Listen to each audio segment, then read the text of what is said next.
Hello everyone, welcome to learning with us. आज मैं आपके लिए ज्योग्राफी के कुछ इम्पॉर्टेंट पॉइंट लेकर आई हूँ, जैसे कि पृथ्वी की आंतरिक संरचनाओं के बारे में आज मैं आपको बताऊँ, कुछ चट्टानों के बारे में बताऊँगी और अक्षांश और देशांतर के बारे में बताऊँगी। आपके यहाँ से हर एग्ज़ाम में क्वेश्चन बनते हैं, मतलब ये आपके हर कॉम्पिटिटिव एग्ज़ाम के लिए आपका क्या है, महत्वपूर्ण है आपके लिए। तो आइए देखते हैं पृथ्वी की आंतरिक संरचना। आइए देखते हैं पृथ्वी की आंतरिक संरचना, मतलब हम लोग की ये पृथ्वी है और पृथ्वी के इस एक भाग को हम लोग बाहर निकाल लेते हैं। तो ये है, देखिए मैंने डायग्राम में आपके बनाया हुआ है। इस भाग में एक आपकी तीन संरचनाएं, एक होता है आपका क्रस्ट होता है जिसको भूपर्पट्टी बोलते हैं, मेंटल होता है और कोर। कोर को हम लोग क्रोड भी कहते हैं, ठीक है।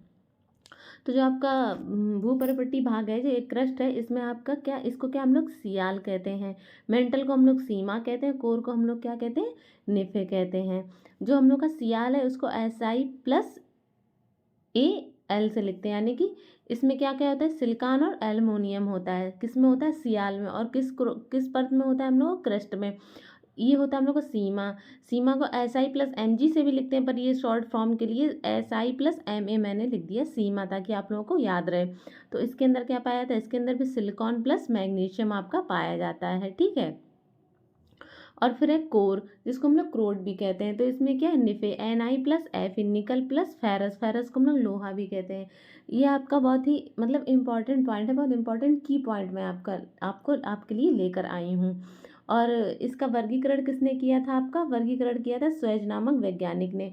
और ये आपके जो भी पॉइंट है एनसीईआरटी के ही, एनसीईआरटी बेस्ड ही है आपके पॉइंट, ठीक है। तो जो हम लोगों का क्रस्ट है वो कितने किलोमीटर में, 0 से 100 किलोमीटर। ये जैसे देखिए पृथ्वी के अंदर तो किसी ने जाके देखा नहीं है, पर ये एक अनुमानित जो हम लोगों की स्थिति है उसको एनसीईआरटी में दिया गया, वही मैं आपको बता रही हूँ। और दूसरी मेंटल, इसकी कितनी है, 100 किलोमीटर से लेके 2900 किलोमीटर। थर्ड हम लोग का कोर है, 2900 किलोमीटर से लेके 6378 किलोमीटर।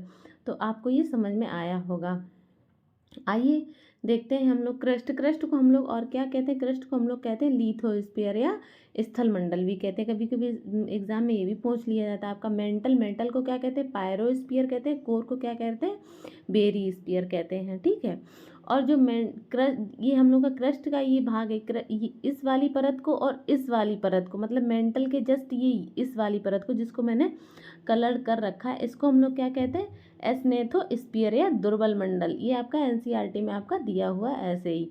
आइए देखते हैं, ये यहाँ से हम लोग का पॉइंट जरूर बनता है कि पृथ्वी के अंदर जाने पर तापमान क्या बढ़ेगा, 32 मीटर पर कितना बढ़ेगा, 1 डिग्री सेल्सियस तापमान की आप लोगों की क्या होगी, वृद्धि होगी। कब होगी, पृथ्वी के अंदर जाने पर क्या होता है, तापमान बढ़ता है। और पृथ्वी के अंदर जाने पर घनत्व भी हम लोगों का बढ़ता है और दाब भी बढ़ेगा, मतलब तापमान भी बढ़ता है पृथ्वी के अंदर जाने पर, घनत्व भी बढ़ता है और दबाव भी हम लोगों का बढ़ता है। आइए, कोर या क्रोड का घनत्व सबसे अधिक घनत्व होगा, मतलब कोर का सबसे अधिक घनत्व कितना होता है, 13 ग्राम, 13 ग्राम कितना होता है, 13 ग्राम प्रति सेंटीमीटर इस क्यूब होता है। हम लोग कितना, 13 ग्राम प्रति सेंटीमीटर क्यूब होता है। और पृथ्वी का औसत घनत्व कितना होता है, 5.5 होता है हम लोगों का। आइए देखते हैं नेक्स्ट पॉइंट हम लोगों का, पृथ्वी का आयतन कितना होता है हम लोगों का।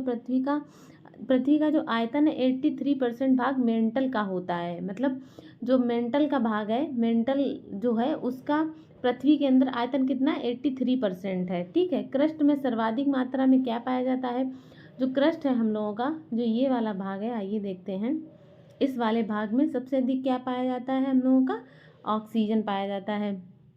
क्या पाया जाता है सबसे अधिक, ऑक्सीजन कितना पाया जाता है, 46.6%। और फिर दूसरे नंबर पर क्या जाता है, सिलिकॉन पाया जाता है, कितना पाया, 27.7% हम लोगों का पाया जाता है, ठीक है। पृथ्वी में सर्वाधिक मात्रा में क्या पाया जाता है, देखिए यहाँ पर पूछा गया है क्रस्ट में सर्वाधिक मात्रा पर, और यहाँ पर पूछा गया पृथ्वी में सर्वाधिक मात्रा पर।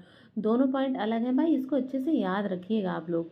तो पृथ्वी में सर्वाधिक मात्रा में क्या, लोहा पाया जाता है, कितना, 35% पाया जाता है। और ऑक्सीजन कितना पाया जाता है, 30% पाया जाता है। आइए नेक्स्ट देखते हैं। देखिए हम डायग्राम बनाया हुआ है, यहाँ पर आपने देखा होगा कि ये क्रस्ट है आपका, ये मेंटल है आपका और ये कोर है। तो यहाँ पर ये हमने डॉटेड, देखो ये लाइनें हैं, ये ऐसे विभाजित कर दी। तो इन लाइनों को क्या बोलते हैं, असंबद्धता बोलते हैं, ठीक है।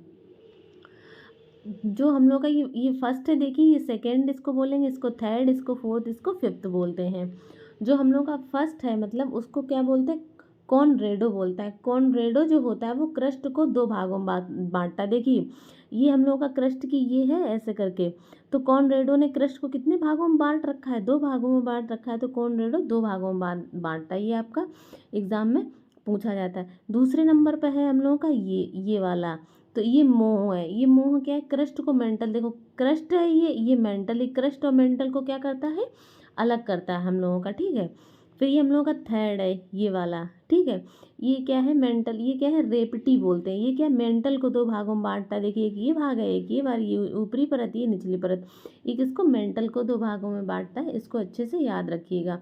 नेक्स्ट है ये फोर्थ नंबर, ये क्या, गुटेन वर्ग इसको बोलते हैं।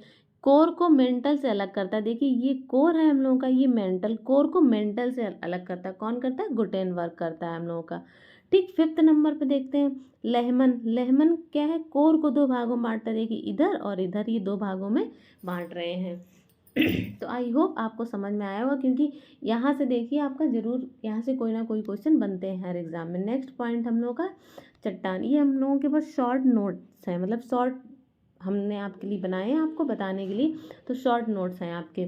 चट्टान रॉक्स कितनी होती है, चट्टान तीन होती है। अग्नेय चट्टान, अवसादी चट्टान, कायांतरित या रूपांतरित चट्टान होती हैं हम लोगों की, ठीक है। अग्नेय चट्टान को हम लोग क्या, प्राथमिक चट्टान भी बोलते हैं। अग्नेय चट्टान जो है वो लावा या मैग्मा के जमने से बनती। कैसे, लावा या मैग्मा के जमने से बनती हैं। ज्वालामुखी क्रिया से चट्टानें बनती, मतलब ज्वालामुखी भी आपको पता होगा कि मैग्मा से, अग्नि से बनती ज्वाला। और ये एक पूछा जाता है कि अग्नि चट्टान जीवाश्म रहित होती हैं या नहीं। तो अग्नि चट्टान जीवाश्म रहित, भाई उसमें कोई जीवाश्म कैसे रह पाएंगे इतनी अग्नि में, तो ये कैसी जीवाश्म रहित होती है। और इनको रवेदार चट्टान भी कहते हैं। क्या, रवेदार। देखिए इनके एग्जाम्पल बहुत पूछे जाते हैं। ग्रेनाइट इसका एग्जाम्पल है आपका, डायरो डाय डायरो डायरोइड इसका है, और ग्रेवो है, और बेसाल्ट है। बेसाल्ट चट्टान जो है हम लोग का, ये कहाँ पाया जाता है, दक्कन ट्रैप में पाया जाता है, दक्कन ट्रैप में। और बेसाल्ट में क्या इसमें काली मृदा पाई जाती है। और काली मृदा किसके लिए उपयोगी होती है, कपास की खेती के लिए हम लोगों के लिए बहुत इंपॉर्टेंट होती है। दूसरी चट्टान है अवसादी चट्टान, जिसको परतदार चट्टान बोलते हैं। अग्नेय चट्टान के कटाव से तैयार होती, भाई जो ये अवसादी चट्टान है, अग्नेय चट्टान के कटाव से तैयार होती है। सर्वाधिक जीवाश्म, इसमें देखिए सर्वाधिक जीवाश्म पाए जाते हैं। एग्जाम्पल है बलुआ पत्थर, सैल, चूना पत्थर या डेलोमाइट। ये किसके एग्जाम्पल हम लोग के, अवसादी चट्टान के एग्जाम्पल हैं। नेक्स्ट हम लोग का कायांतरित या रूपांतरित चट्टान। अत्यधिक ताप एवं दाब से इसका क्या होता है, निर्माण हुआ है। इसके एग्जाम्पल है संगमरमर, क्वार्टजाइट और ग्रेफाइट। आइए देखते हैं, जो चूना पत्थर है वो क्या किस में चेंज कर देता है, संगमरमर में चेंज कर देता है। बलुआ पत्थर किस में चेंज हो जाता है, क्वार्टजाइट में चेंज हो जाता है। कोयला कोयला किस में, ग्रेफाइट और हीरे में। बेसाल्ट दो में, सिस्ट और एम्फी बोलाइट में चेंज हो जाता है। किसमें, एम्फी बोलाइट में चेंज होता है। ग्रेनाइट किस में हो जाता है, नीस में हम लोगों का। ग्रेवो किस में होता है, सरपेंटाइन में। ये आपके क्वेश्चन पूछे जाते हैं, बहुत अच्छे से आप लोग याद रखिएगा। नेक्स्ट है जीवाश्म। जीवाश्म दो तरीके के, पेड़ पौधे और जीव जंतु। जो मतलब पेड़ पौधे होते हैं वो किस में मिल जाते हैं, कोयला बन जाते हैं। वो जो जीव जंतु होते हैं, जीव जंतु में हम लोग भी आ जाएंगे, मनुष्य भी, तो ये किसमें हो जाते हैं, तेल और गैस में हो जाते हैं। जीवाश्म मतलब जमीन के अंदर जो जीवाश्म होते हैं वो तेल और गैस में हो जाते हैं। आइए देखते हैं, सर्वाधिक कोयला, खनिज, तेल किस प्रकार की चट्टान में मिलते हैं। मतलब सर्वाधिक कोयला, खनिज और तेल किस प्रकार की चट्टान में मिलते हैं, अवसादी चट्टान में मिलते हैं हम लोगों के, ठीक है। भूपटल का सर्वाधिक भाग किस प्रकार की चट्टान से बना है, तो ये अग्नेय चट्टान से बना है 90%। किससे, अग्नेय चट्टान से बना है 90। किस कौन सा भूपटल का सर्वाधिक भाग किस चट्टान से बना है, तो आप लोग क्या बताएंगे, ये हम अग्नेय चट्टान से, ठीक है। भूपटल पर सर्वाधिक किस प्रकार की चट्टान पाई जाती है, तो अवसादी चट्टान पाई जाती है 70%, ठीक है आपकी। आइए अब देखते हैं अक्षांश और देशांतर। हम लोग अक्षांश जो होती है लैटिट्यूड बोलते हैं इंग्लिश में, और हिंदी में लॉन्गिट्यूड, मतलब क्षैतिज या ऊर्ध्वाधर। ये लेटी होती हैं, खड़ी होती हैं। जो अक्षांश होती हैं वो हम लोगों की वो ऐसी, देखिए इधर देखिए, हम लोग अक्षांश हम लोगों की ये होती हैं, ये लेटी हुई, ठीक है। और देशांतर ये होती हैं हम लोगों की खड़ी हुई, ठीक है। आइए देखते हैं अक्षांश हम लोग। अक्षांश देखिए, ये हम लोग का ग्लोब है, ठीक है। हम लोग ऐसी काल्पनिक रेखाएं होती हैं ये, ठीक है। तो अक्षांश ये हम लोग का विषुवत होता है 0 डिग्री, और ये हम लोग का क्या जोन होता है। देखिए ये जोन है। जोन क्या होता है, किन्हीं दो अक्षांश रेखाओं के बीच की क्षेत्र को कहते हैं कटिबंध या जोन कहते हैं उनको, ठीक है। ये 90 डिग्री हम लोग का दक्षिणी अक्षांश है, ये 90 डिग्री हम लोग का उत्तरी अक्षांश, और ये हम लोग की क्या है विषुवत रेखा है। सबसे बड़ी अक्षांश रेखा कौन है हम लोग की, विषुवत रेखा होती है। दो अक्षांश रेखाओं की मध्य दूरी सदैव समान होती है। देखिए जैसे कि दो अक्षांश हैं, ये हम लोगों के दो अक्षांशों की दूरी जो होती है वो कैसी होती है, हमेशा समान होती है, ठीक है। और इनकी दूरी कितनी होती है, 111 किलोमीटर होती। पूर्व से पश्चिम दिशा में ये खींची जाती हैं, मतलब ये ऐसी खींची जाती हैं, ठीक है। पूर्व से पश्चिम दिशा में खींची जाती हैं। इनका महत्व किसी स्थान की स्थिति, मतलब स्थिति बताने के लिए होता है, ठीक है। अक्षांश कितनी होती है, 90। देखिए ये बहुत इंपॉर्टेंट क्वेश्चन है कि अक्षांश कितनी होती हैं। तो 90 आपकी ये हो गई, 90 आपकी ये हो गई, 90 आपकी ये हो गई, एक आपकी विषुवत हो गई। तो ये कितनी हो गई आपकी अक्षांश, आपकी अक्षांश हो जाएंगी 181 हो जाए। और अक्षांश रेखा पूछेंगी तो 179। इसमें से दो आपकी कौन सी नहीं होंगी, देखिए आपको दिखाते हैं। जो ये दो हैं हम लोगों की, ये जो 90 डिग्री वाली हैं हम लोगों की, इसको जो 90 डिग्री वाले इसको हम लोग काउंट नहीं करते। तो यही दो 181 से -2 कर देंगे तो 179 अक्षांश रेखा। ये आपका हर एग्ज़ाम में क्वेश्चन पूछा जाता है और बहुत कंफ्यूजिंग होता है, ठीक है। आइए देखते हैं। और ये हम लोगों का ग्लोब है, ठीक है। ये 0 डिग्री विषुवत रेखा है हम लोगों की, ठीक है। ये देखिए ये हम लोगों का कर्क रेखा है, कितने 23.5 डिग्री नॉर्थ में होती है। ये मकर रेखा है, 23.5 डिग्री साउथ में होती है। ये हम लोगों का अंटार्कटिक रेखा है जो 66 डिग्री साउथ में होती है। ये आर्कटिक रेखा है जो 66 डिग्री नॉर्थ में होती है। यहाँ से आपके क्वेश्चन बनते हैं। आइए अब हम लोग देखते हैं देशांतर रेखाएं। देशांतर रेखाएं हैं जो वो इनके ये जो ये बीच में होते हैं ना, ये इनको क्या बोलते हैं, गौर बोलते हैं। क्या, गौर। गौर, दो देशांतर रेखाओं के बीच के क्षेत्र को क्या बोलते हैं, गौर बोलते हैं। मान लो क्वेश्चन ही आपका पूछा जाता है।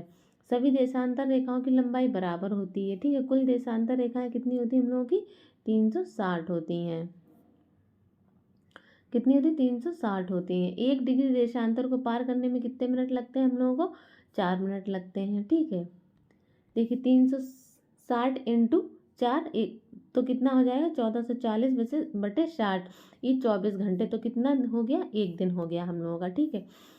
आइए नेक्स्ट देखते। और ये देखिए 360 देशांतर है और एक देशांतर पार करने में 4 मिनट, तो 360 इंटू 4 हम लोग कर देंगे।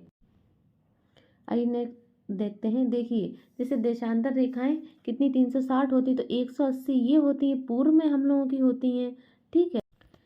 180 पूर्व में होती है, 180 पश्चिम में होती है। अगर हम लोग देशांतर रेखा के इधर जाएंगे तो टाइम हम लोग का प्लस में होगा, और इधर जाएंगे तो टाइम हम लोग का माइनस में होगा। और पूरी देशांतर रेखा है पार करने में कितना, एक दिन लगता है। और ये जो रेखा होता है इसको प्रधान एवं उत्तर रेखा या ग्रीनविच लंदन से ये निकलती है रेखा, ठीक है। भारत की मानक समय रेखा 82 डिग्री ईस्ट पूर्वी देशांतर है। तो यह ग्रीनविच मीन टाइम है, जीएमटी से कितना आगे होगा। आइए देखते हैं, ये आपका क्वेश्चन है तो कितना आगे होगा। देखिए एक देशांतर में 4 मिनट होते हैं, ठीक है। देखिए ये हम लोगों का इंडिया है, ठीक है। यहाँ पर ये 82 डिग्री पूर्वी देशांतर, और ये हम लोगों की जीएमटी है, ठीक है। तो इसकी बीच की दूरी पूछी गई है।